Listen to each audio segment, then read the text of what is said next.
Today, let's take a look at how to do exponential regression in Google Sheets. So if you have data that you've determined has a non-linear relationship, then an exponential regression equation could be an option that will model that data.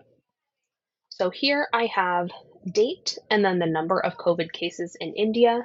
I've also added an extra column for day. So day 1 through whatever the last day is, day 120.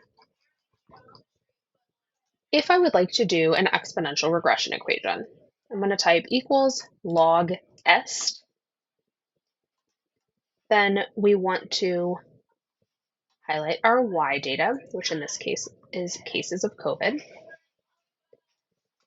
and then highlight our x data. And I'm going to go with the days instead of the actual date. Now, this outputs two numbers, b and a, and will give you an equation that is of the form y equals a times b to the x. So if I would like to make a prediction about how many cases of COVID there would be in India on day 150, I have a times b to the x power. Okay. So using this model, we would predict that on the 150th day of 2021, that there were over 400,000 cases of COVID in India.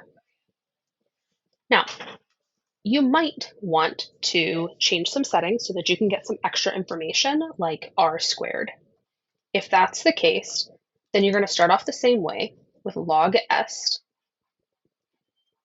y, comma, x. Then you're going to add true, true. This is going to add some extra information. So we still have B and A the same way that we had them up here. Those are highlighted in green. The second row has the standard error of both B and A.